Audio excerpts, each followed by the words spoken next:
Dati, isa lang siyang walang talento at tinatawag na talunan. Pero ngayon, siya na ang naging pinuno ng pinakamalakas na grupo ng treasure hunters sa buong mundo. Si Cry ay isang simpleng lalaki na gusto lang mamuhay ng tahimik sa payapang nayon kung saan siya ipinanganak. Ayaw niyang maging isang treasure hunter dahil alam niyang delikado ang panghuhukay ng kayamanan at pakikipaglaban sa mga halimaw. Pero iyon ang pangarap ng mga kababata niya, ang maging sikat na treasure hunters at kilalanin bilang mga bayani. Nangako siya noon na sasamahan sila sa pangarap na iyon. Lumipas ang ilang taon at ngayon ay isang binatang si Cry na nakatira sa kabisera ng kaharian. Isinasagawa roon ng isang malaking recruitment drive ng isa sa pinakamalalaking clan, ang First Steps. Tahimik siyang pumila at doon niya nakilala ang isang madaldal na babae na nagngangalang Ruda. Ikinwento ni Ruda na madalas siyang magsolo sa mga mission pero nagkaproblema siya sa isang treasure vault na tinatawag na White Wolves Den. Kaya napilitan siyang sumali sa isang party.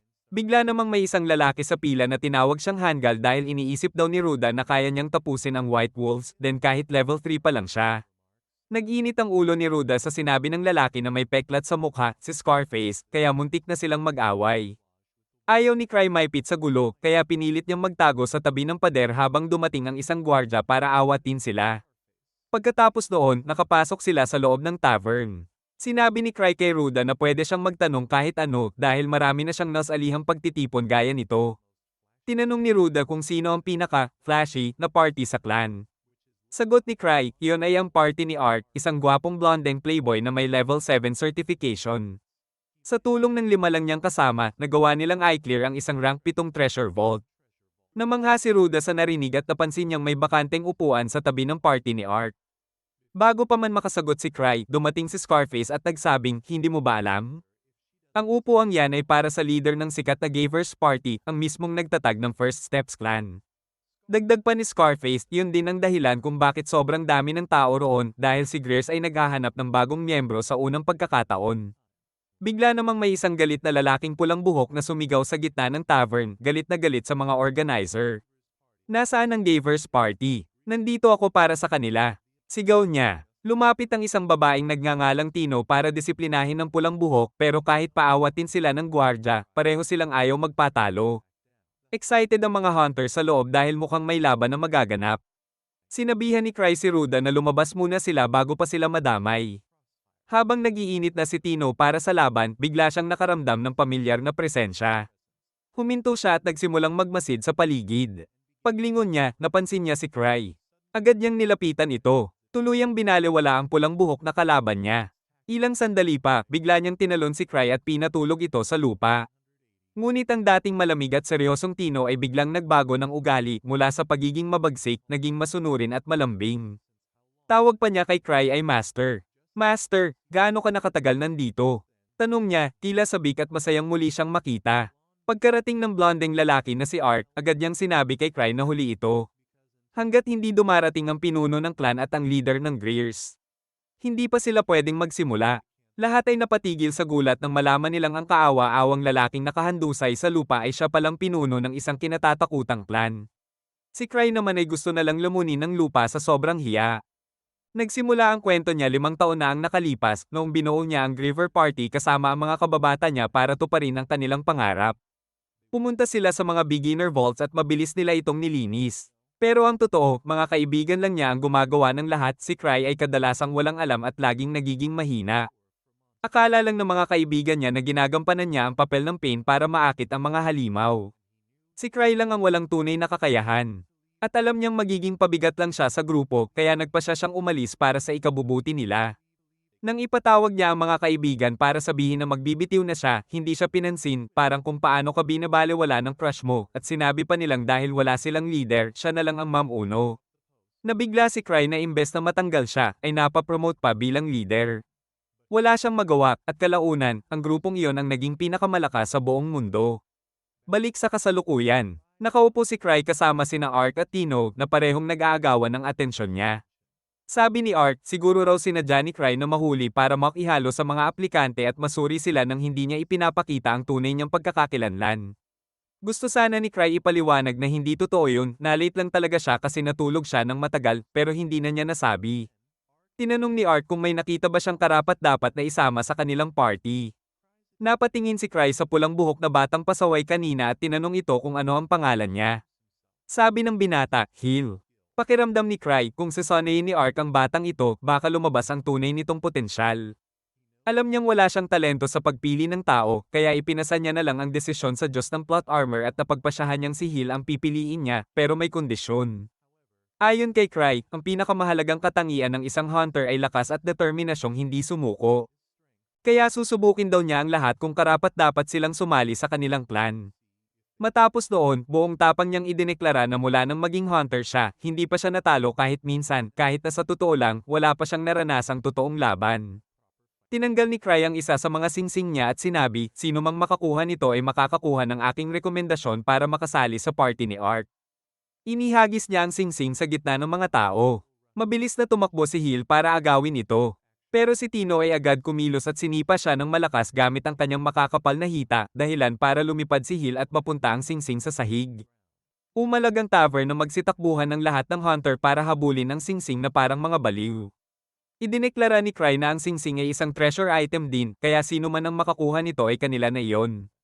Binati niya ang lahat ng good luck at pagkatapos ay nagpaalam kina Ruda at Scar, sabay sabing magkikita sila muli.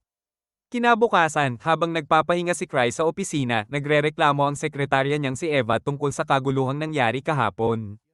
Sinabi rin niyang gusto raw makipag-usap ng Treasure Hunter Association sa kanya tungkol sa insidenteng yon. Gusto sana ni Cry na si Ark na lang ang pumunta sa halip niya, pero wala ito sa lungsod, kaya napilitan siyang humarap mismo. Pagkarating niya sa opisina ng asosasyon, agad siyang lumuhad at humingi ng tawad. Pero halatang hindi nasiyahan si Chief Guard sa kanyang paghingi ng paumanhin. Ipinadala ng hepe ang sekretarya niya para bigyan si Cry ng isang aklat na puno ng mga misyon na walang gustong tanggapin, alinman sa sobrang boring o sobrang delikado. Sinimula ni Cry ang pagbuklat ng aklat, naghahanap ng madaling misyon para ipasa sa iba. Nakakita siya ng misyon sa isang level 3 vault tungkol sa pagsagip ng ilang nawawalang hunter, kaya agad niya itong kinuha, hindi niya alam na iyon pala ang pinakamapanganib sa lahat. Pagbalik niya sa opisina ng clan, nadatnan niya si Tino na dumalaw para ipakita ang singsing na nakuha niya kahapon. Tinanong ni Cry kung libre ba siya ngayon. Akala ni Tino, oras na para umabot sila sa second base kasama ang kanyang master, pero ang totoo, gusto lang ni Cry na siya ang gumawa ng misyon na nakuha niya mula sa hepe. Bigla na lang naglaho si Tino na parang sinap ni Thanos, pero ginamit ni Cry ang isang artifact para matunton siya at ibalik. Ang rescue mission ay sa Wolves Den. At alam ni Cry kung sino ang dapat niyang ipadala roon kasama si Tino. Kaya bumuo siya ng grupo na binubuo ni Ruda, Tino, Scar, at Hill para tapusin ang misyon. 6 na taon na ang nakararaan, noong unang beses na nagparehistro ang grupo niya bilang isang party sa Treasure Hunter Association, biglang sinipa ng pulang buhok na si Locke ang pinto at sumigaw na siya raw ang pinakamalakas na swordsman sa buong mundo. Sumunod naman ang mornang si Liz na nagdeklara na siya raw ang pinakadakilang magnanakaw. Sa sobrang hiya ni Cry, gusto na lang niyang matuno. Habang patuloy pa rin sa pag-eembaras ang mga kaibigan niya, pumunta siya sa receptionist para ayusin ang papeles ng party. Tinanong siya ng receptionist kung ano ang gusto niyang pangalan at simbolo ng grupo. Dahil wala pang napag-uusapan tungkol dito, sinadya ni Cry na pumili ng sobrang corny na pangalan, Grieve, at isang pangit na drawing ng bungo bilang simbolo, umaasang mapapaisip ang grupo na masyado siyang nakakahiya para maging leader nila.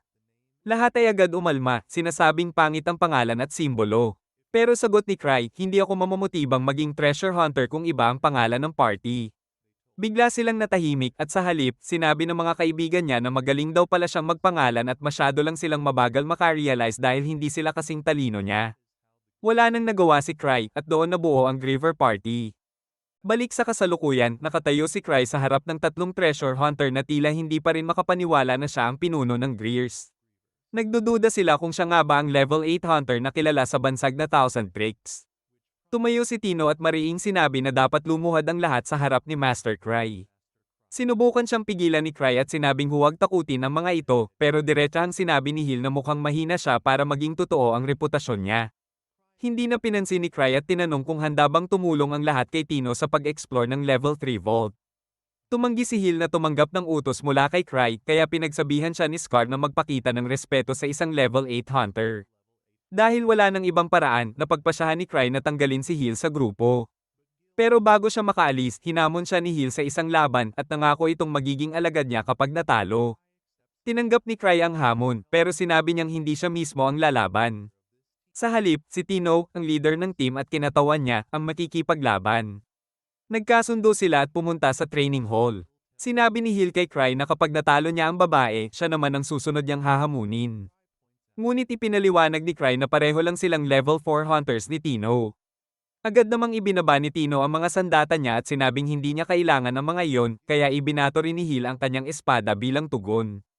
Bago pa man makagalaw si Hill, agad nang sumugod si Tino. Nakailag si Hill sa unang atake, pero iyon lang pala ang pambungad sa isang napakalakas na sipa na tumama sa kanya at bumasag sa pader. Akala ni Tino, panalo na siya, pero tumayo si Hill at muling sumugod. Isang mabilis na hampas sa batok ang tumapos sa laban, bagsak agad si Hill, wala nang malay. Agad lumingon si Tino kay Cry, nagmamalaki, at sinabing lumakas daw siya dahil sa kanya. Lumapit siya sa gilid ng kanyang master, umaasang papurihan o kahit mapansin man lang. Samantala, nakahandusay si Hill sa sahig, hindi makapaniwala na natalo siya.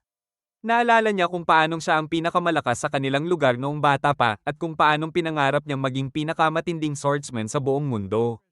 Pumasok siya bilang treasure hunter para tuparin iyon, pero kalaunan ay lumakas siya ng sobra para sa kanyang party, kaya nagpa siyang umalis at sumali sa ibang grupo. Tinanong siya ni Cry kung iniwan ba niya ang dati niyang party dahil sa malaking agwat ng kakayahan nila. Nabigla si Hill at tinanong kung paano niya nalaman, at sagot ni Cry, dumaan na rin ako sa parehong sitwasyon. Ngunit ang hindi niya sinabi ay siya lang talaga ang walang talento noon at nanatiling buo ang grupo dahil hindi siya iniwan ng mga kaibigan niya. Bigla, hinawakan ni Cry ang espada ni Hill gamit lang ang paa at sa isang iglap ay binalot ng apoy ang kanyang katawan. Nabigla si Hill, hindi pa nga niya kayang magpalabas ng apoy na ganun kalakas, pero si Cry, nagagawa iyon nang hindi man lang hawak ang espada. Doon na niya tuluyang inamin sa sarili na napakalakas talaga ng taong ito. Pagkatapos, binasa ni Cry ang detalye ng misyon. Pupunta sila sa isang treasure vault na tinatawag na White Wolves Den para iligtas ang ilang hunter. Ayon sa ulat, ang mga halimaw roon ay mga multo ng mga pilak na lobo na dating nakatira sa den bago sila tuluyang pinuksa. Kalaunan, sinermonan siya ng sekretarya niyang si Eva, sinasabing hindi niya dapat ipinadala si Tino at ang iba sa ganoong kalakas na vault. Pero basta na lang niyang sinabi, level 3 vault lang naman yan. Ipinakita niya rin ang espada at sinabi na isa itong treasure relic, sobrang dali raw gamitin na kahit si Hill ay kayang gamitin iyon nang hindi man lang alam kung paano. Maya-maya, naging sobrang sabik si Cry habang pinag-uusapan ang mga relic. Parang nagiging relic otaku siya, kinikilig pa habang sinasabing gusto niyang kolektahin ang lahat ng relic sa mga treasure vault. Habang iniisip niya kung dapat bang bilhin niya ang espada ni Hill, pinagalitan siya ni Eva, sinasabing masyado na siyang maraming relic. Pero sagot niya, magkakaiba ang bawat isa. Hindi ako magsasawang mangolekta. Bigla niyang naalala na kailangan niyang i-charge ang mga relic niya, kaya pumunta siya sa isang mage sa loob ng kanilang guild. Habang chine-charge ng mage at ng kasamahan nito ang relic, sinabi nila kay Cry ang balita, may nakita raw Phantom Wolf malapit sa White Wolves, then, isang halimaw na pumuksa sa isang caravan na may mga level 3 guard. Dagdag pa nila, palakas ng palakas ang mga halimaw sa loob ng vault at kamakailan lang, isang grupo ng mga level 5 treasure hunter ang nawala roon. Nang marinig yon, natigilan si Cry. Agad niyang hinanap ang mission file na kinuha niya mula sa association. Doon lang niya napansin ang mga detalye, ang mga dapat nilang sagipin ay puro level 5 hunters. Napasigaw siya sa gulat, natatarantang iniisip na baka pinadala niya si Tino at ang iba sa kamatayan. Nang sabihin niya ito sa dalawang mage. Nagulat din ang mga ito, pero inakala nilang iyon daw ang paraan ni Cry ng pagsasanay sa mga may potensyal. Nagmamadaling lumabas si Cry, paulit-ulit na sinasabing magiging ayos lang ang lahat habang sinusubukang kumbinsihin ang sarili. Samantala, sina Tino, Ruda, Scar, at Hill ay nasa labas na ng White Wolves Den.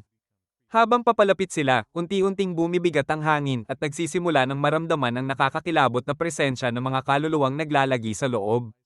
Kahit alam na ni Tino na napakahirap ng misyon na ibinigay sa kanya ni Cry. Pinatatag pa rin niya ang loob ng grupo. Sinabi niyang may tiwala siya, siguradong may dahilan si Cry kung bakit siya mismo ang pumili ng mga kasamahan nila sa misyon. Alam lang daw yon ng kanilang master. Bigla silang inatake ng isang napakalakas na halimaw, isang dambuhalang lobo na may suot na armor at may hawak pang sandata. Natakot si Tino dahil hindi niya inasahan na ganito kataas ang antas ng mga halimaw sa lugar na ito. Pero pinilit niyang lumaban dahil ayaw niyang mabaigo sa utos ng kanyang master. Samantala, sa opisina ni Cry, hindi siya mapakali. Nagsimula siyang makonsensya dahil ipinadala niya si Tino at ang iba sa napakapanganib na lugar. Kaya nagpasya siyang tumulong mismo. Hinailan niya ang isang libro sa kanyang bookshelf at nabuksan ang isang lihim na silid, doon nakatago ang lahat ng kanyang relic. Napatingin siya sa isang maliit na vault na may espesyal na relic sa loob. Paglabas niya ng silid, dala-dala ang maraming gamit, muntik na siyang mapagkamala ni Eva na magnanakaw. Nang malaman ni Eva na pupunta siya para tumulong, napansin nito ang isang ipinagbabawal na relic na nakasabit sa leeg niya. Tinaakpan nito ni Cry at sinabing hindi niya yon gagamitin, masyado raw kasing delikado. Tumayo siya sa tabi ng bintana, sinabing babalik din siya agad, at sa kanya inactivate ang kapangyarihan ng kanyang robe. Lumipad siya palabas ng bintana, parang paniki sa madilim na kalangitan, hindi niya alam na wala itong preno o kontrol. Balik sa kuweba, nagtagumpay naman ang grupo ni Tino na patumbahin ang isa pang halimaw na higit pa sa antas na kaya nila. Sa labang iyon, napansin ni Hill na naubos na ang mana ng kanyang espada matapos itong gamitin ni Cry noong una. Halatang nanginginig pa si Scar. Habang si Ruda ay hingal na hingal matapos lang pumatay ng isang halimaw. Sinabi ni Scar na dapat na silang umatras, wala silang sapat na kakayahan o kagamitan para labanan ang ganitong klase ng mga halimaw. Pero mariing tumanggi si Tino. Giit niya, may dahilan kung bakit ipinadala sila ni Cry dito, at wala silang karapatang biguin siya. Ayon pa sa kanya, baka maging bahagi pa nga ng grand plan ni Cry ang pagkaubos ng mana sa espada ni Hill. Sa buong paniniwala at tiwala niya sa kanyang master, nagpatuloy si Tino sa misyon. Di nagtagal, narating nila ang mismong dungeon. Sa labas pa lang, nakita nila ang mga wolf monster na armado ng mga baril at pana. Agad silang nagtago sa likod ng mga bato at nagplano. Napagpasyahan nilang iwasan muna ang bukas na labanan at subukang makapasok sa kuweba nang hindi napapansin. Biglang nagboluntaryo si Hill na siya ang magiging pain upang mailihis ang mga kalaban. Napahawak sa noo si Tino, napagtanto niyang kasing talino lang ni Hill ang isang toaster. Pinagsabihan niya ito na kapag nagkamali siya ng galaw, siguradong magiging dog food siya. Pero sagot ni Hill, dala pa rin niya ang kanyang legendary sword, at kahit wala ng mana, malakas pa rin daw ito. Bilang leader ng grupo, tinanggihan ito ni Tino at naglabas ng sariling plano, siya at si Ruda ang gagawa ng distraction, habang sina Hill at Scar ay aatake mula sa likod. Sa pamamagitan ng pag-abot sa kanilang mga limitasyon, nagawa nilang makipagsabayan. Sa gulat ng lahat, natalo nila ang apat na wolf monster. Hindi sila makapaniwala, nagawa nilang mapabagsak ang mga halimaw na ganoon kalakas. Ngunit hindi pa tapos ang laban. Biglang may lumabas pang mga halimaw mula sa loob ng kuweba. Agad tumalon sa aksyon ang buong grupo. Habang nakamasid sa kanila, napansin ni Tino na kahit pansamantala lang ang grupong ito, bawat isa ay kahanga-hanga sa kani-kanilang klase, kahit halata ang kani-kanilang mga kahinaan. May tunay silang lakas kapag nagsanib puwersa. Habang abala ang lahat sa pakikipaglaban, nagsimula na namang mag-fantasize si Tino, iniisip na siguradong planado na lahat ito ni Cry. Ayon sa kanya, sinadya raw ng kanyang master na ipadala sila sa dungeon na ito para mapalakas ang loob nila habang nakikipaglaban sa mga halimaw. Samantala, naaalala ni Hill ang kanyang nakaraan, kung paanong iniwan niya ang sarili niyang team noon dahil akala niya, hindi sila sapat at hindi nila siya kayang sabayan. Hindi man lang niya naisip kung gaano rin sila nagsisikap para makasabay sa kanya. Sa gitna ng laban, muling nakabawi si Scar at itinulak ang halimaw palayo. Dahil dito, nagkaroon ng pagkakataon si Hill na ihampas ang kanyang espada sa dibdib ng halimaw. Tinaga ito ng malakas hanggang sa tuluyang bumagsak. Sa wakas, naranasan ni Hill kung gaano kasarap ang pakiramdam ng lumalaban sa isang grupo kung saan may tiwala at koordinasyon, hindi puro kalokohan. Dahil dito, mas determinado siyang magpatuloy sa susunod na bahagi ng kuweba. Bago sila pumasok sa susunod na lagusan, biglang pinigilan sila ni Tino. Ayon sa kanya, may nararamdaman siyang presensya sa paligid. Tinanong ni Scar kung maaaring iyon na ang mga nawawalang hunter, pero sabi ni Tino. Malamang si Cry raw mismo ang nagplano nito, baka gusto niyang ipalaban muna sila sa isang boss monster bago nila matagpuan ang mga nasugatan. Paliwanag pa niya, hindi sila uunlad kung puro ligtas na misyon lang ang kukunin nila. Tumimo ito kay Scar na inaming mula nang maging level 4 adventurer siya, na wala na ang gana niyang harapin ang mas matitinding dungeon. Sagot ni Tino, tiyak daw na nakita iyon ni Cry, kaya siya isinama sa grupong ito para maharap niya ang sarili niyang mga takot at muling tumatag. Pagharap niya sa grupo, buong pananalig niyang sinabi, pinili tayong lahat ni Master Cry dahil may dahilan. Siya ay isang Diyos at isang henyo na may malalim na plano. Hindi niya tayo basta-basta pinapadala sa mga misyon ng walang dahilan. Habang pinupuri siya ng mga kasamahan, sa labas naman ng dungeon, halos mabaliw na si Cry sa kaba. Lumilipad siya ng sobrang bilis, hindi alam na wala palang preno ang suot niyang robe. Sa sobrang bilis, bumangga-bangga siya sa mga bato at pader na parang pinball hanggang sa tuluyan siyang pumasok sa dungeon ng padulas. Samantala, nakaharap na ng grupo ni Tino ang dambuhalang boss monster. Sobrang laki nito, at si Scar mismo ang nagsabing imposibleng matalo nila iyon. Sa unang atake ng halimaw gamit ang malaking palakol, nagkandara pa silang umiwas habang nagtatakbuhan. Napansin ni Tino na napakalakas ng halimaw at walang tsansang matalo nila ito kung walang maayos na plano. Napansin niyang walang suot na helmet ang halimaw, kaya naisip niyang iyon ang kanilang tsansa. Sinabi niya kay Hill na saluhin ang susunod na atake habang siya naman ay pupunta para sa finishing blow. Tumango si Hill, handang sumugal. Muling sumugod ang halimaw. Nasalo ni Hill ang mabigat na palo gamit ang espada niya habang umatake naman si Scar mula sa likod pero sinampal lang siya ng halimaw ng napakalakas. Agad tumakbo si Tino palapit, umiwas sa mga sabayang palo habang sinusubukang lapitan ang ulo ng halimaw. Muli nitong tinarget si Scar at sa lakas ng atake, nabasag ang espada nito. Sa sandaling iyon, muntik nang mapatay si Scar pero tumalon si Tino papunta sa palakol ng halimaw, ginamit ito bilang daan, at tumakbo pa itaas papunta sa mukha ng halimaw. Sa huling segundo, tumalon siya at sinaksak ito sa batok ngunit bago pa siya makabawi, mas mabilis ang halimaw. Tinamaan siya ng matalim na hiwa sa mga binti habang bumaon ang kanyang espada sa leeg ng halimaw. Naging maayos ang plano nila, naglaho ang halimaw habang bumagsak siya sa lupa. Agad niyang inilabas ang isang health potion para pagalingin ang sugat niya. Nakahinga ng maluwag sina Hill at Scar, masaya na buhay pa silang tatlo. Nilapitan nila si Tino, at iniabot ni Tino ang espada kay Scar, sinasabing kaya niyang mabuhay kahit wala ito sa ngayon. Bigla niyang naramdaman ang kakaibang presensya, mabilis siyang yumuko at nakaiwas sa sibat na galing sa dilim. Laking gulat nilang lahat dahil patay na dapat ang boss. Ngunit ilang sandali lang, 4 pang boss monsters ang lumitaw mula sa kadiliman, bawat isa ay may iba't ibang sandata. Kahit si Tino, napaisip na baka sumobra si Cry sa paghahanda dahil isa lang dapat ang kalaban. Pero hindi niya hahayaang mabaygo ito. Tumayo siya ulit at nagplano na tumakbo papasok sa makitid na kuweba kung saan hindi sila masusundan ng mga halimaw. Sa kasamaang palad, isa sa mga halimaw ang agad tumakip sa pasukan, kaya't wala silang matakbuhan. Nagsalita sina Scar at Hill, sinasabing sila na ang magiging pain para makatakbo ang mga babae. Tatanggi sana si Ruda, pero sinabi ni Scar na huwag na siyang mag-alala, lahat naman daw ay mamamatay balang araw, kaya mas mabuting may makaligtas sa kanila ngayon.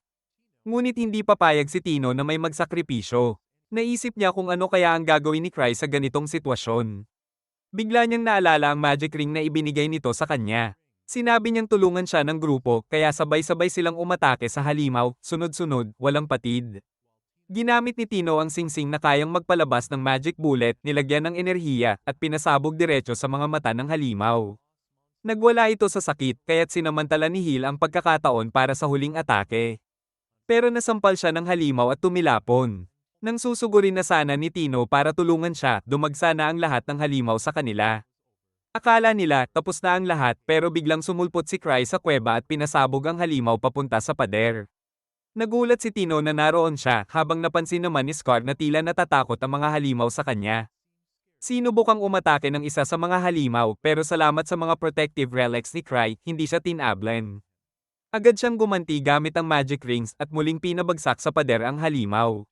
Mabilis niyang inilabas ang smoke bomb para matakpan ng paligid at bigyan ng pagkakataon ang lahat na makatakas. Dahil dito, ligtas silang nakatakas palabas ng kuweba. Pagkatapos, mabilis na pinagaling ni Cry ang mga sugat sa binti ni Tino at sinabihan silang sundan siya. Kahit siya mismo ay kinakabahan at walang ideya kung ano ang naghihintay sa kanila. Patuloy pa rin siyang naglakad, nakayuko, tahimik, at umaasang may ibang pwedeng manguna. Pero para sa kanyang mga kasama, buo ang tiwala nila sa kanya, akala nila alam niya ang lahat. Pagkatapos ng ilang minutong paglalakad ng walang patutunguhan, tinanong ni Hill si Cry kung papunta ba sila sa labasan. Hindi ito sumagot, kaya si Tino ang nagsalita, sigurado raw siyang may ibang plano si Cry dahil kabisado niya ang buong mapa ng kuweba at sa tingin niya, papunta sila sa ibang direksyon.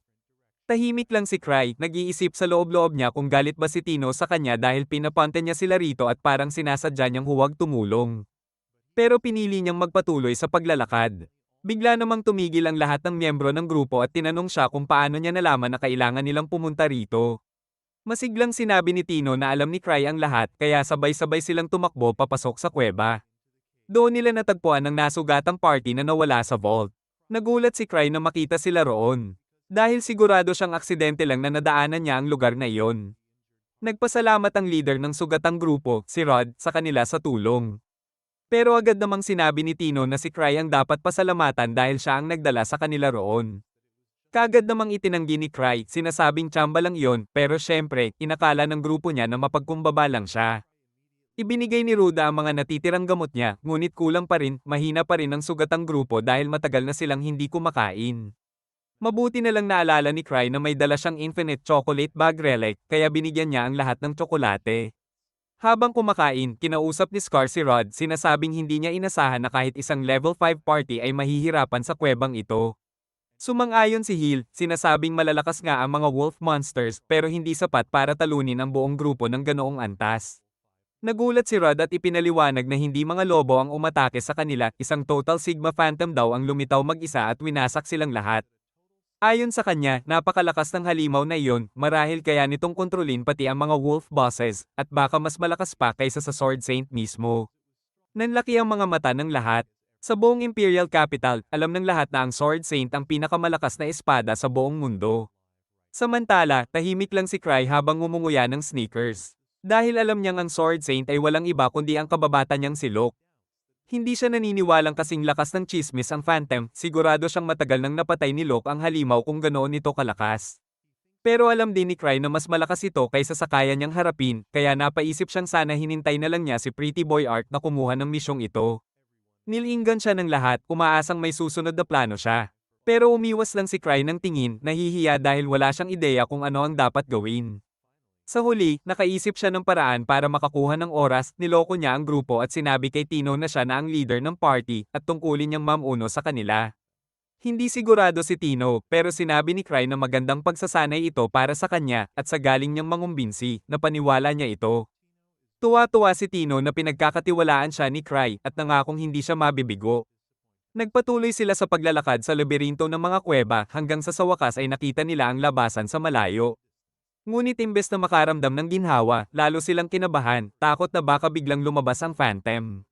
Sinabi ni Rod kay Tino na siya na ang magiging kalasag nila para makaligtas ang iba, pero agad niya itong tinanggihan, uuwi silang lahat ng ligtas dahil kasama nila si Cry. Biglang narinig nila ang mga alulong ng wolf bosses papalapit. Napahinto silang lahat, handang lumaban, habang unti-unting lumalamig ang hangin sa loob ng kuweba. Nakaramdam si Tino ng isang napakalakas na presensya papalapit sa kanila at kahit si Cry mismo ay naramdaman iyon. Agad siyang tumayo sa harap ni Tino para protektahan ito habang mabilis na nag-iisip tungkol sa lahat ng relics na dala niya, kabilang ang relikyang nagbibigay sa kanya ng karagdagang buhay. Sa ngayon, may 5 pa siyang extra lives, ibig sabihin, sa ika-6 na tama, tuluyan na siyang mamamatay. Maya-maya, lumitaw na ang nakamamatay na Phantom, naglalakad patungo sa kanila habang hawak ang espada nito. Nanigas sa takot ang lahat at lalong lumala ang sitwasyon nang may ikalawang figura pang lumitaw sa likod ng Phantom. Maging si Tino, na laging matapang, ay nanginig sa takot at nagtago sa likod ni Cry, umiiyak at nakiusap na iligtas sila. Ngunit biglang nawala ang kaba ni Cry nang makilala niya ang ikalawang figura. Hindi pa man ito nagsasalita, bigla nitong sinipa ang Phantom ng sobrang lakas hanggang sa bumaon ito sa pader ng kuweba. Lumapit ang nakamaskarang babae kay Cry at tinanong kung ayos lang siya. Pagkatapos, inalis niya ang maskara at doon nakita nilang si Liz pala yon, dating Loli Liz, pero ngayon ay ganap ng lumaki at nagbagong anyo. Napamangha ang mga batang miyembro ng grupo kung paano nagiging ganoon kalakas ang isang tao. Ngunit nainis si Liz sa kanilang reaksyon, tinanong kung paano sila naging monster hunters kung hindi man lang nila alam kung sino ang mga Grievers. Ipinaliwanag niya na pumunta siya sa syudad para makita si Cry, pero pagdating niya sa mansion, nalaman niyang nasa kuweba ito para tumulong sa party. Sinabihan niya si Cry na umurong muna dahil kailangan niyang kausapin ang kanyang estudyante at agad siyang lumapit kay Tino, na nakatago pa rin sa likod ni Cry. Galit na galit si Liz at sinabing hindi siya makapaniwala na napakahina ni Tino na hindi man lang nito kayang mabuhay mag-isa sa ganitong klaseng kuweba at kailangan pang humingi ng tulong kay Cry. Sumingit si Hill, sinasabing sobra na yon, pero tinadyakan siya ni Liz ng malakas hanggang sa sumalpok siya sa pader. Pagkatapos, nagpatuloy si Liz sa pang-aalipusta kay Tino hanggang sa tuluyan itong mabagsak sa sahig, umiiyak. Si Cry naman ay hindi pa rin kumikilos. Takot na makialam at madamay sa galit ni Liz. Sa huli, lumuhad si Tino, umiiyak at humihingi ng tawad kay Liz sa kanyang pagkukulang. Doon na nakonsensya si Cry at sa wakas ay nakialam, sinasabing mahusay ang ginawa ni Tino sa misyon, na bunga iyon ng magaling na pagsasanay ni Liz. Bigla namang nagbago ang ugali ni Liz, mula sa galit, naging mabait at malambing ito, sabay tanong kung magaling ba talaga ang ginawa niya. Pero bago pa sila makapahinga, lumabas muli ang Phantom mula sa pader. At sa likod nito ay may higanteng wolf boss na galing pa sa Amerika, may hawak na malaking minigun.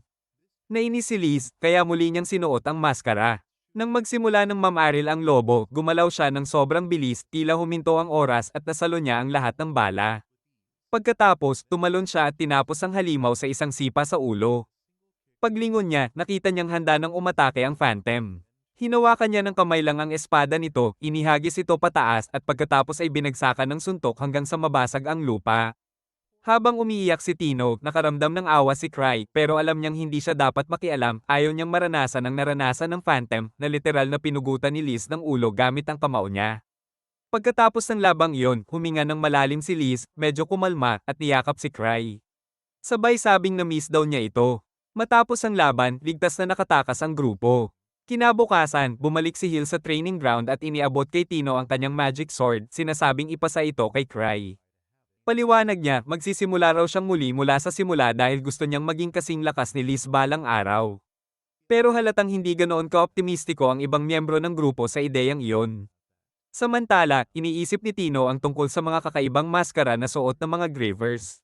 Lumalabas na si Cry mismo ang nagpagawa ng mga maskarang iyon para sa kanila noon. Isang araw, napansin ni Cry na nawawala ang slime na dapat ay nakaselyo sa capsule na nakasabit sa leeg niya. Nakuha niya yon isang taon na ang nakalipas mula sa pinakamagaling na alchemist ng kanilang clan na madalas magbigay sa kanya ng mga mapanganib na imbento para itago. Binalaan siya noon na kung sakaling makawala ang slime, maaari nitong wasakin ang buong kabisera. Kaya't labis ang pagkabahala niya nang hindi niya ito makita. Alam ni Cry na kung iisipin pa niya ito ng mas malalim, baka pumutok na ang natitirang dalawang brain cell niya. Kaya't pinaniwalaan na lang niya ang sarili na baka wala naman talagang slime sa capsule, at sayang lang ang pag-aalala niya. Pagkatapos, nagtungo siya sa clan building kung saan sinalubong siya ng kanyang sekretaryang si Eva. Sinabi nitong humihingi ng ulat ang Treasure Hunter Association tungkol sa White Wolves, then ipinag-utos ni Cry na si Tino na lang ang gumawa ng report dahil siya ang team leader. Ngunit sinabi ni Eva na nasa ilalim siya ng pagsasanay ni Liz ngayon, kaya't napayikes na lang si Cry sa isip niya, naaawa kay Tino. Bigla niyang tinanong si Eva kung may anumang kakaibang nangyayari sa kabisera, pero sinabi nitong wala namang balita. Mag-iimbestiga raw siya kung gusto ni Cry, ngunit sinabi nito na hindi na kailangan. Bago umalis, iniwan ni Cry kay Eva ang lahat ng gawain. Habang nag-iisip si Eva, naalala niya kung paano lagi siyang tama sa mga prediksyon ni Cry noon. Kaya't natakot siya, kung nag-aalala si Cry sa kabisera, siguradong may malaking sakunang paparating. Samantala, dumating na si Cry sa training hall kung saan maraming hunters ang nagrereklamo sa labas. Lumapit sa kanya si Sven, isang level 6 hunter, at sinabing siya lang daw ang makakapigil kay Liz dahil parang halimaw na ito sa labis na kasabikan sa labanan. Marami raw gustong mag-ensayo, pero nag-aalala siya para kay Tino, baka raw mamatay ito kung magpapatuloy ang brutal na pagsasanay. Ngumiti lang si Cry, inakalang biro iyon. Pero nang buksan ng gate ng training hall, bumungad sa kanya si Tino, nakahandusay sa sahig, halos hindi makagalaw habang nakatayo sa harap niya si Liz, mukhang galit at nang-aalipusta. Sinisigawan niya si Tino na tumayo, pero nang hindi ito kumikilos, itinataas na ni Liz ang paa para tapusin ito sa isang malakas na sipa. Buti na lang, naawat siya ni Cry sa tamang oras. Tinitigan siya ni Liz ng malamig, halos nakakakilabot, sabay tanong kung seryoso ba siyang pipigilan ito. Tumugon si Cry ng may ngiti, sinasabing naabot na ni Tino ang limitasyon niya, kaya dapat na siyang magpahinga muna. Agad namang nagbago ang tono ni Liz, naging masayahin ulit at sumang-ayon na pahingahin si Tino dahil halatang hindi na ito makalaban. Pero bigla na lang, hinawakan ni Tino ang binti ni Liz at pinilit tumayo gamit ang natitira niyang lakas. Gusto niyang magmukhang matatag sa harap ni Cry, kaya kahit nanginginig, tumingin siya kay Liz at sinabing, kaya ko pa. Lalaban pa ako. Tuwa-tuwa si Liz nang marinig ang sinabi ni Tino. Halatang na-excite siya, kaya agad silang naghanda para sa ikalawang round ng kanilang laban. Si Cry, sa kabilang banda, tumakas palabas ng training hall, alam niyang kung mananatili siya roon, sigurado siyang mamamatay sa pagitan ng dalawang halimaw na babae. Paglabas niya, sinalubong siya ni Sven na inakala namang plano talaga iyon ni Cry, isang matalinong paraan daw para mahikayat si Tino na tumibay pa. Hinayaan na lang ni Cry na paniwalaan ito ni Sven at hindi na nagpa-correct. Pagkatapos, naupo silang dalawa para uminom ng tsaa, at doon sinabi ni Sven na hindi pa tapos ang kaso ng White Wolves, then, may mga phantom pa ring umaatake sa mga tao sa Northern Road. Tinanong niya si Cry kung ano ang dapat nilang gawin, pero syempre, wala siyang ideya. Sa isip ni Cry, sana naroon si Art dahil mas magaling ito sa lahat ng bagay, maliban na lang siguro sa plot armor. Bigla siyang nakaisip ng plano, ipasa ang kaso kay Sven at sa team nito. Sinabihan niya silang pumunta sa Hunter Association at hanapin si Gar at ituring na lang itong pagsasanay. Masayang umalis si Cry, sobrang proud sa kanyang mabilis na problem solving. Pero hindi lahat ay believe. Isa sa mga tauhan ni Sven ang nagbulong na hindi pa raw niya nakikitang may ginawang kapaki-pakinabang si Cry bilang leader. Ngunit ipinagtanggol siya ni Sven, sinasabing huwag husgahan si Cry dahil isa siyang tunay na halimaw kapag seryoso na. Samantala, sa Hunter Association, naniniwala rin si Gar na may alam si Cry. Para sa kanya, kahit mukhang walang nagbago sa sitwasyon sa White Wolves, then, hindi pupunta si Cry roon ng walang dahilan.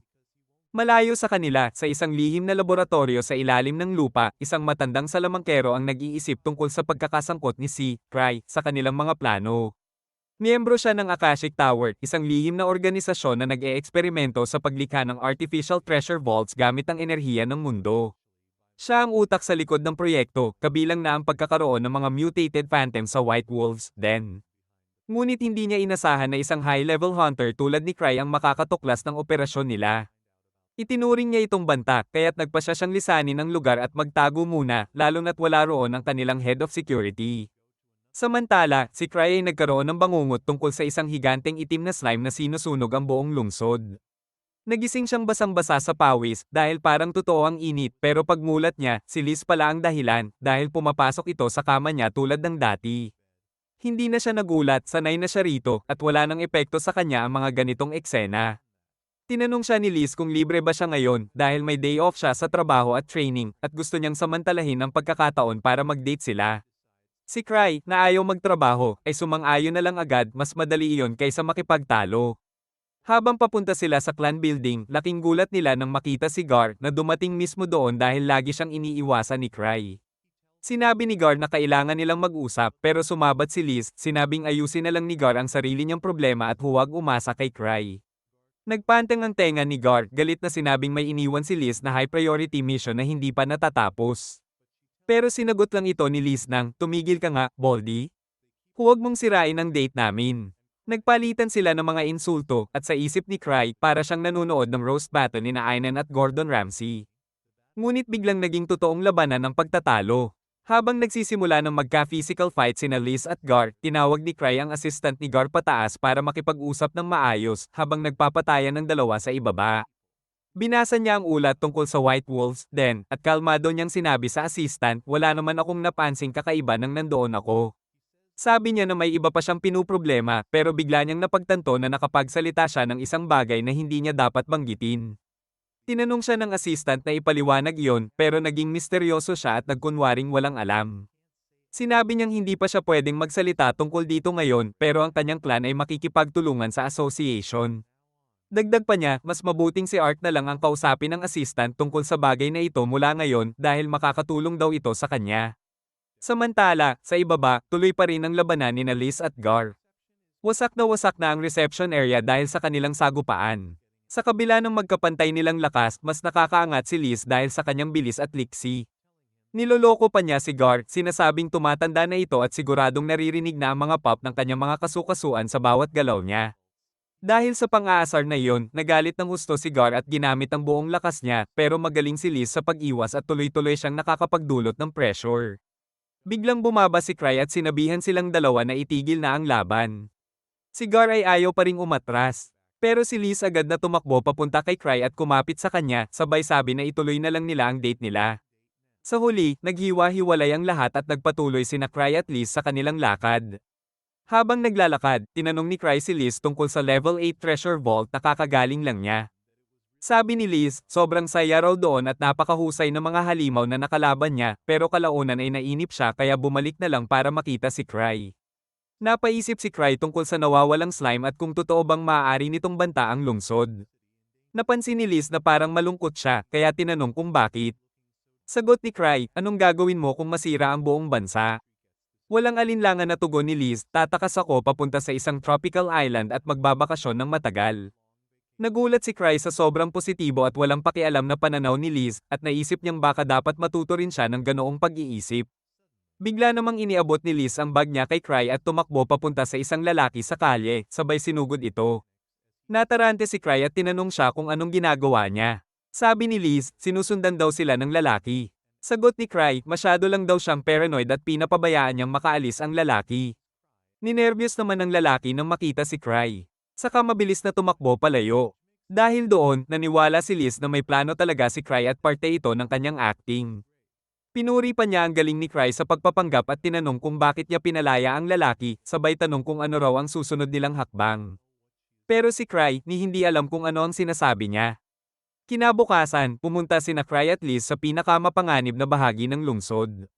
Akala pa rin ni Liz ay date ito, pero sinabi ni Cry na hindi iyon date, may trabaho siya. Ayon sa impormasyong nakuha niya kay Eva, maraming tao ang biglang nawawala sa slums. Hindi niya sana ito papansinin, pero nag-aalala siya na baka may kinalaman dito ang nawawalang slime. Bonus pa, may bagong ice cream shop malapit doon kaya balak niyang dumaan pagkatapos tapusin ang misyon. Sabi ni Cry, unahin daw muna nila ang ice cream bago ang trabaho, kaya natuwa si Liz.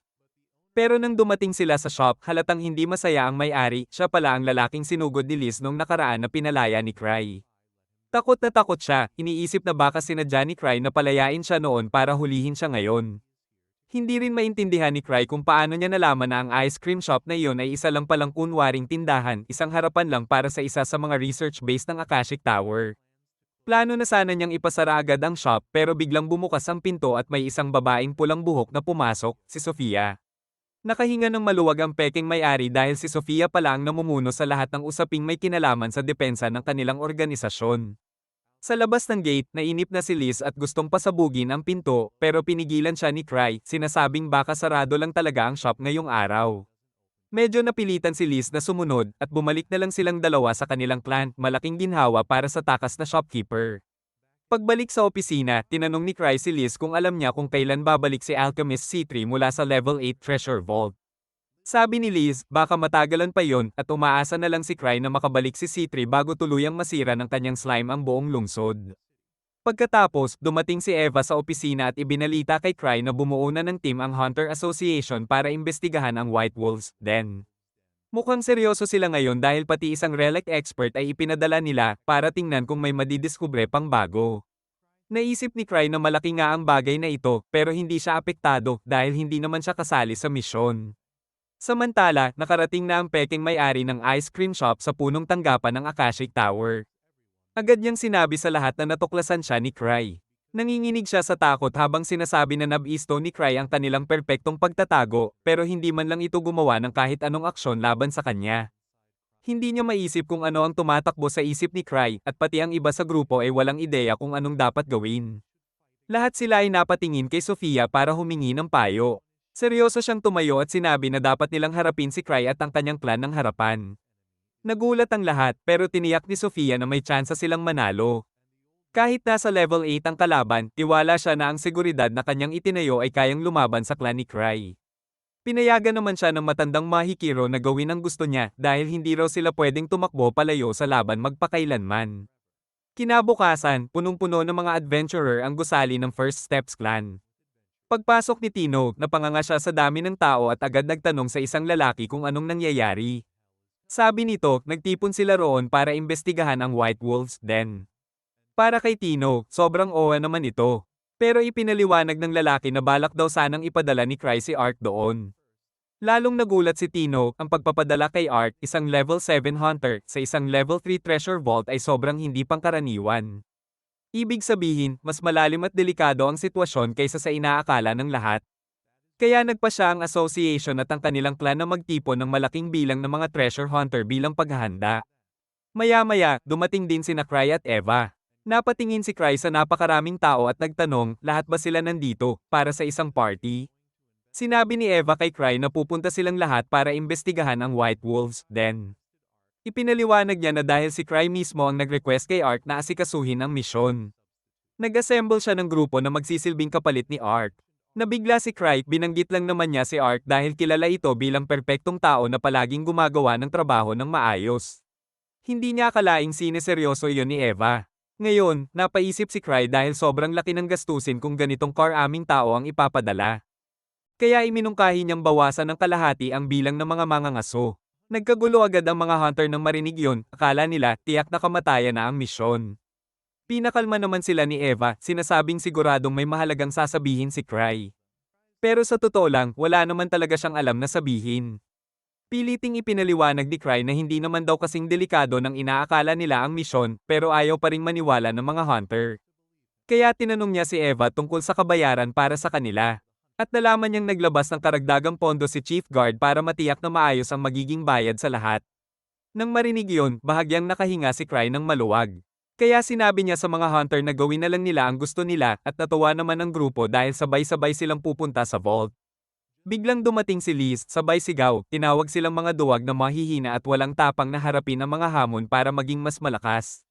Tumalon siya papunta sa tabi ni Cry at nagsabing siya na ang kukuha ng misyon.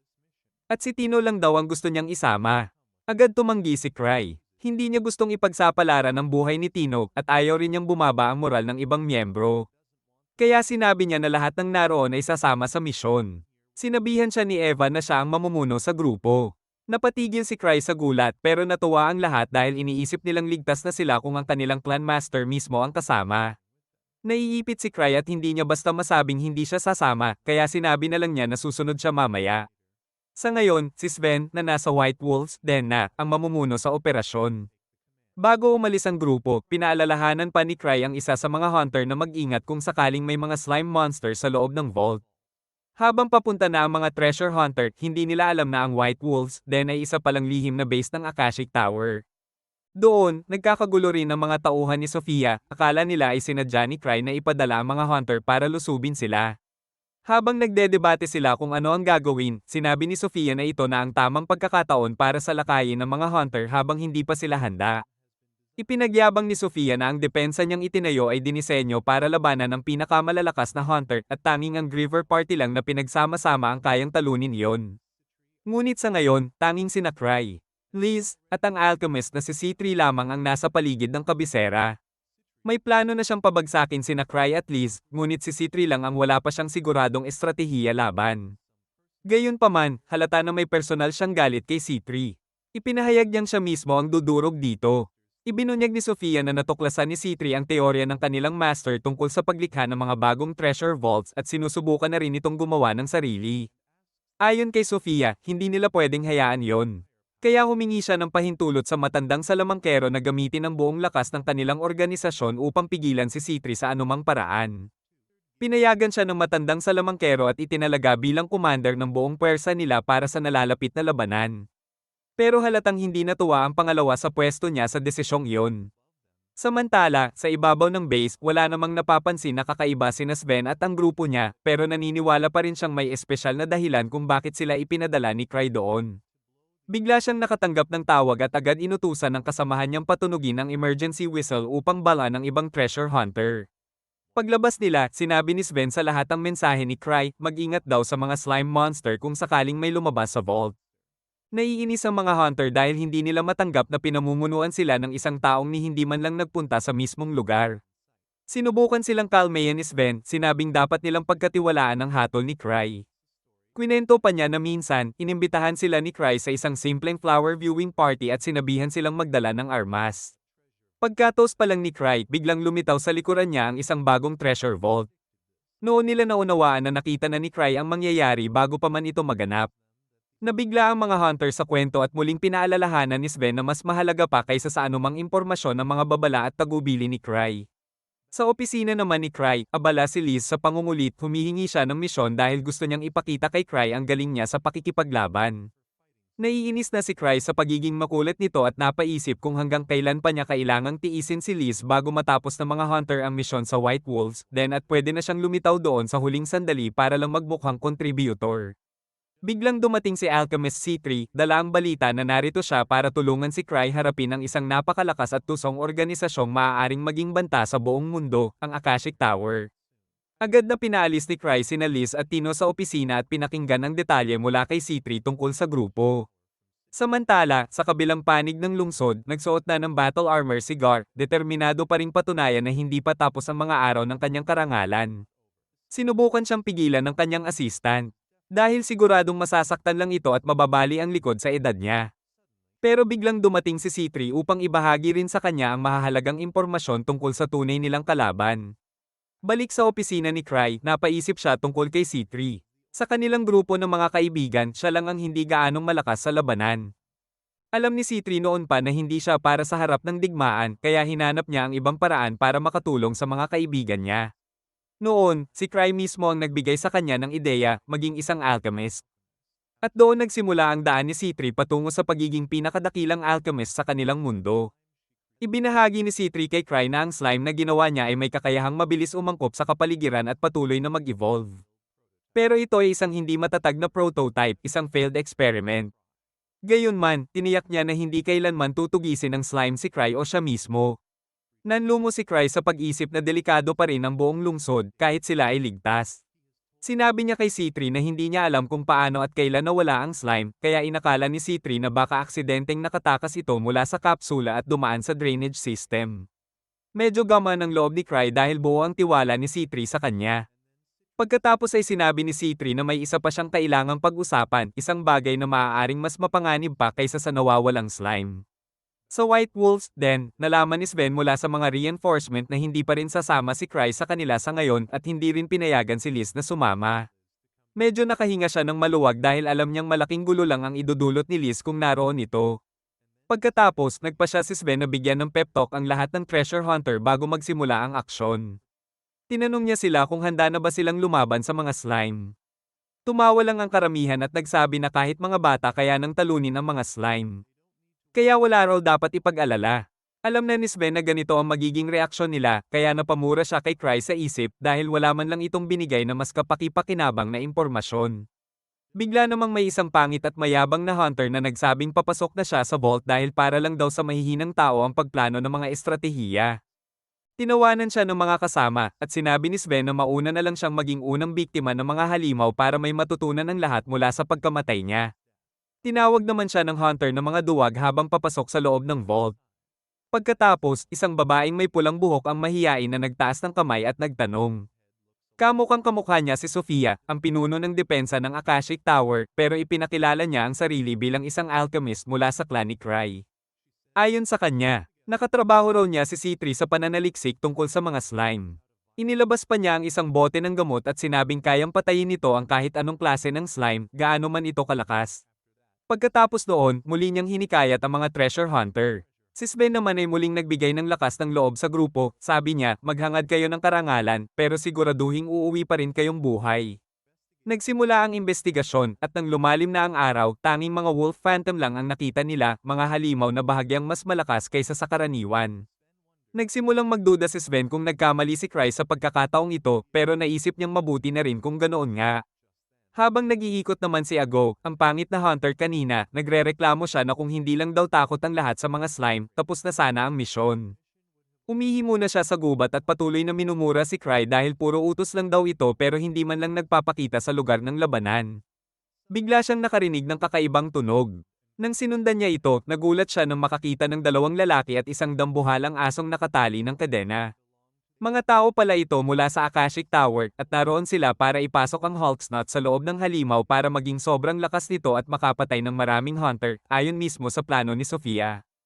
Nang makita ni Ago ang napakalaking Hyringilya, agad niyang naunawaan na may masamang mangyayari. Sumugod siya at sinuntok ang isa sa mga lalaki hanggang mawalan ng malay. Yung isa namang wizard ay nagpakawala ng mga fireball sa kanya, pero nablock ni Ago ang lahat saka binigyan ng malakas na sampal. Pagkatapos, binuhat pa niya ang matangkad na lalaki, handang bugbugin ito bago pa tanungin.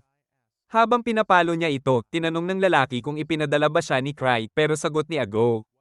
Hindi. Ako lang to. Sa gitna ng labanan, ang isang wizard ay mabilis na nag-inject ng power-boosting serum sa halimaw.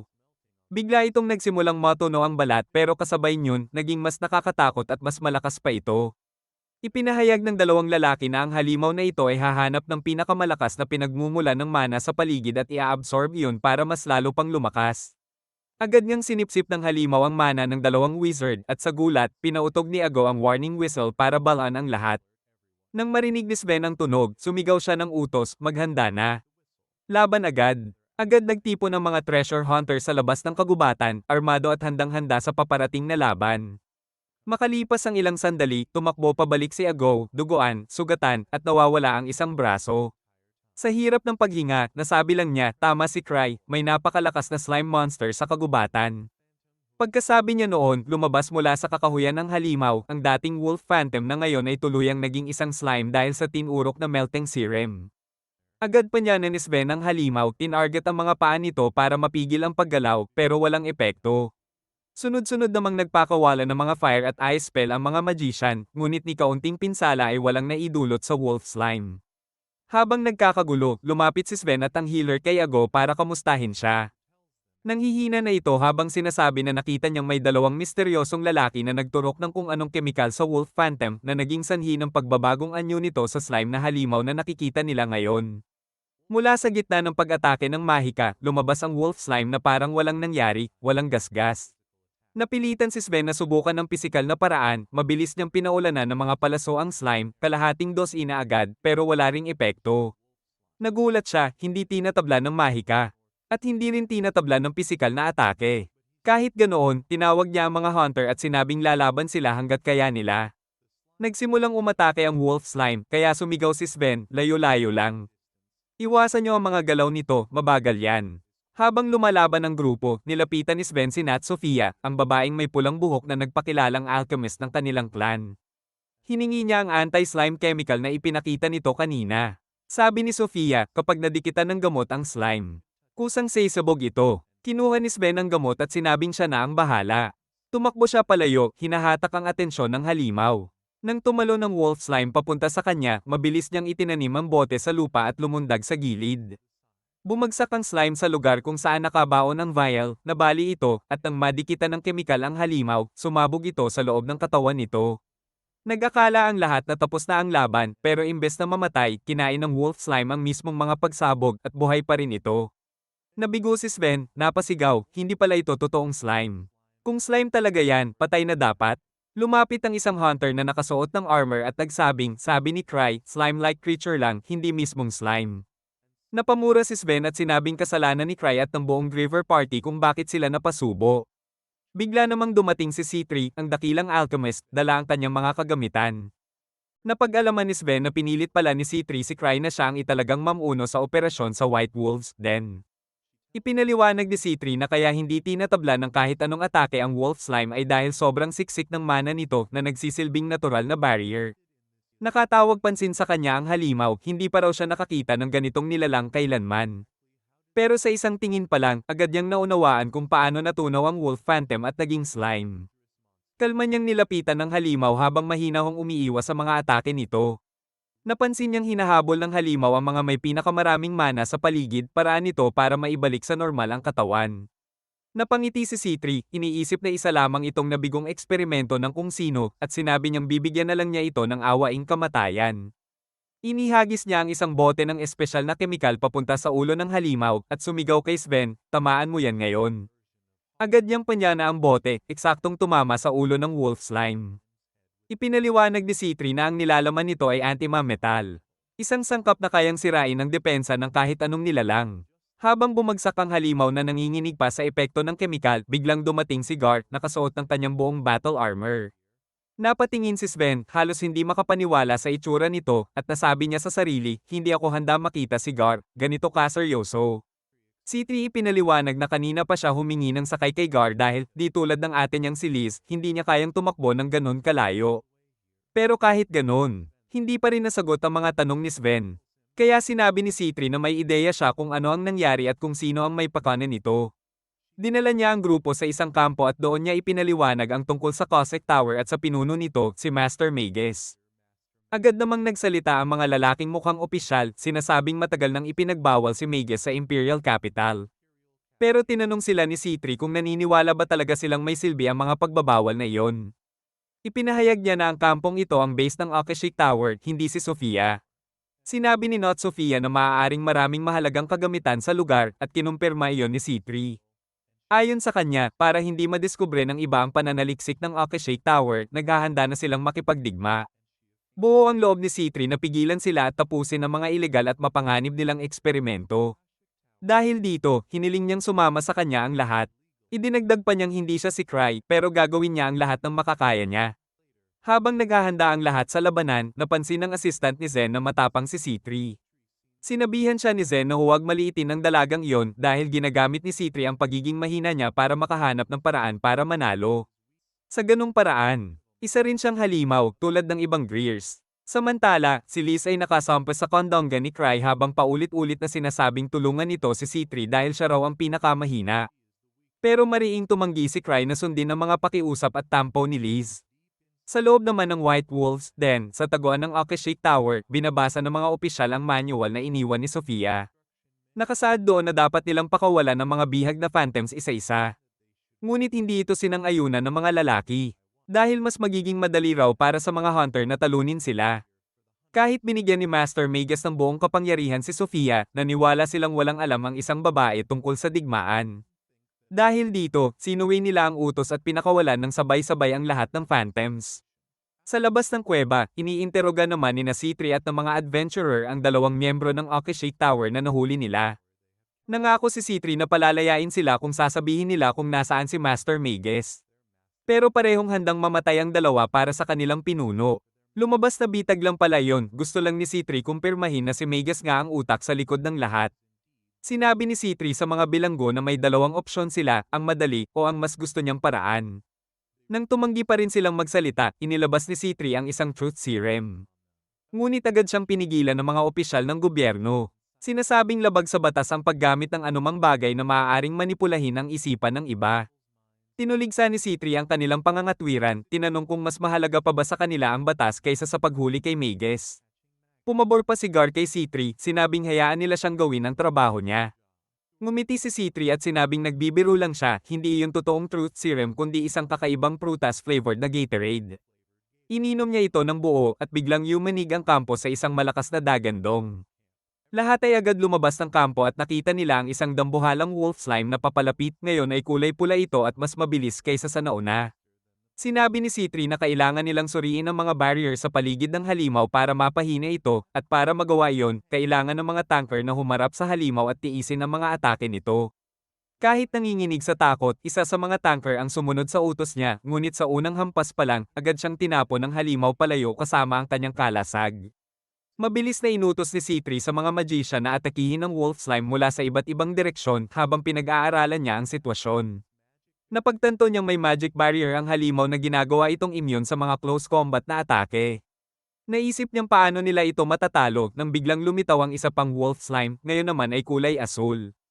Nagpanik ang lahat at gustong umatras pero malamig na sinabi ni C3, hindi ko alam na puro hanggal pala ang mga nasa Cossack Tower, gayong dapat puro mananaliksik ang mga iyon. Inutusan niya ang lahat na itigil ang pag-atake at umurong muna sa ligtas na lugar. Habang ginagawa nila ito, nagbanggaan ang dalawang wolf slime at nagsimula silang magbasagan ng mukha. Ipinaliwanag ni C3 na ang mga wolf slime ay automatikong umaatake sa nilalang na may pinakamaraming mana, kaya naglalaban-laban sila kapag magkakasama. Ilang sandali pa, mas marami pang wolf slime ang dumating at nagkagulo sila, nagsimula silang magpatayan sa isa't isa. Samantala, nanlaki ang mata ng dalawang bilanggo ng Akashic Tower sa nakita ang kanilang makapangyarihang sandata, bigo laban sa sarili nilang tropa. Sa loob ng base ng Akashic Tower, nagngingit-ngit si Master Magus habang pinagsasabihan ang mga tauhang nagkamali at hindi man lang kumilos kahit nakitang naglalaban na ang dalawang halimaw. Nakikipag-ugnayan si Sofia sa kanila gamit ang isang communication device at sinabi niyang wala na silang magagawa sa mga halimaw. Pero may iba pa silang plano. Ipinaalam din niya na nagbago na ang sitwasyon sa labas, sumali na sina C3 at Gar sa mga hunters. Bahagyang natarante si Magus nang marinig ang pangalan ni Gar, ngunit sinigurado ni Sofia na mayroon pa rin silang tsansang manalo. Hindi na raw sila pwedeng umatras dahil may dalawang tauhan silang bihag ng mga hunter, at kahit hindi magsalita ang mga iyon, tiyak na matutuklasan pa rin ni C3 ang kanilang kinaroroonan. Iminungkahi ni Sofia na akitin nila ang mga hunter papunta sa kanilang base bago pa makapaghanda ang mga ito. At pagkatapos ay lipulin silang lahat gamit ang Master's Trump card. Ang unang hakbang, palayain ng isang napakalakas na halimaw na tinatawag na Malice Eater upang lumunin ang lahat ng hunter. Pero dahil nasa training mode pa ito, kailangan ng isang taong kakontrol dito. Tinawag ni Sofia si Flick, ang tauhang pumalpak sa huling misyon, at sinabi niyang ito na ang pagkakataon nitong patunayan ang sarili. Inutusan niya itong gamitin ng Malice Eater para ipunin at akitin ang lahat ng hunter papunta sa base. Tila tinamaan si Flick sa sinabi ni Sofia, kaya nanumpa siya kay Magus na gagawin niya ang lahat para mapalapit ang mga hunters sa kanilang bitag. Samantala, sa kampo ng mga treasure hunters, pinagmamasdan ni Not Sofia si C3 na abala sa trabaho. Napaisip siya kung paanong si C3 ay palaging henyo, masipag, at walang katapat. Madalas siyang makaramdam ng insekuridad dahil palagi siyang natatabunan ni C3. Biglang dumating si Sven at pinutol ang kanyang pag-iisip. Sinabi nitong hindi gumana ang kanyang anti-slime medicine dahil ang nilaban nila kanina ay hindi naman totoong slime at dapat daw ay sinabi ni Cry ang detalyeng iyon. Pagkatapos, bigla niyang binago ang usapan at tinanong kung bakit daw nakatitig sa kanya ang dalawang bilanggo. Gayong hindi naman siya ang pinakamaganda sa kampo. Walang pakialam na sagot ni Not Sofia na wala siyang ideya at tumikim si Sven bago sabihin, kung may mangyari, lumapit ka agad sa akin. Makalipas ng kaunti, natukoy ni C3 ang eksaktong lokasyon ng base ng Akashic Tower sa pamamagitan ng pagsusuri sa terrain at sa daloy ng mana sa paligid. Nabigla ang lahat sa bilis ng kanyang pag-aanalisa. Pagkatapos, hinarap niya ang mga bilanggo at tinanong kung tama ba ang hinala niya at sapat na ang kabado nilang reaksyon para makumpirma ang teorya ni C3. Bigla silang sumigaw, tinatawag ang isang babaeng redhead alchemist at nagsusumamo na palayain sila, tinatawag pa itong Sofia. Naguluhan ng mga hunter at tinanong kung sino ang tinutukoy nila. Ipinaliwanag ni C3 na si Sofia ay ang kanyang pinakamatinding kaaway at dating estudyante ni Master Magus. Matagal na niyang hinahanap ito pero palagi lang siyang nakakasunod sa mga bakas na iniiwan nito. Naniniwala si C3 na ang pagdakip kina Sofia at Magus ang susi para tuluyang mapabagsak ang Cossack Tower at ngayon, determinado siyang tapusin na ang laban nilang dalawa. Samantala, hindi kalayuan sa kanila, sina Cry, Liz, at Tino ay papalapit na sa base. Si Liz ang halos kinaladkad si Cry papunta roon habang sa isip ni Cry ay tiyak na mamamatay siya dahil hindi pa puno ang relics niya at kulang pa siya ng safety rings. Balik sa kampo, naghahanda na ang mga hunter patungong base ng Akashic Tower. Sinabi ng isang pangit na hunter kay C3 na kung naniwala lang siya noon sa mga sinabi ni Cry, hindi sana nabali ang braso niya. Curious siya tungkol kay Cry, kaya sinabi ni C3 na siya ang lalaking tiyak na magiging level 10 hunter balang araw. Nabigla ang hunter, pero matapos ang lahat ng nakita niya ngayong araw, naniwala siyang napakalakas talaga ni Cry. Ngumiti si C3 at sinabing, oo, malakas siya. Pero kahit mas mahina pa siya sa kuneho, siya pa rin ang pinakamahusay na treasure hunter sa ating lahat. Biglang lumaganap ang kidlat sa ulap at sa isang iglap, bumagsak ang napakalakas na lightning bolt diretso kay C3. Mula ito sa isang lalaking nakasakay sa lumilipad na leon, si Flick, na nagyayabang tungkol sa kanyang ultimate spell na kaya raw pumatay agad ng kahit sino. Bumaba siya sa lupa kung saan nawalan ng malay ang mga hunter, sabay sigaw na patutunayan niya ngayon sa kanyang Master Magus na mas magaling siya kay Sofia. Sa gulat ni Flick, biglang tumayo si C3, parang walang nangyari. Kalma niyang sinabi, sanay na ako sa ganitong antas ng mahika. Mas malala pa ang naranasan ko sa mga high-level treasure vault. Nanlaki ang mata ni Flick, hindi siya makapaniwala na nakayanan ni C3 ang kanyang ultimate spell.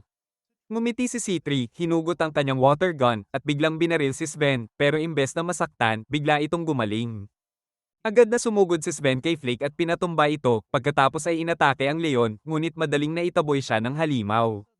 Papunta na sana ang leon para tapusin siya nang biglang dumating si Gar, sabay isang mabilis na hampas ng palakol, hinati niya ang leon sa dalawa sa isang iglap.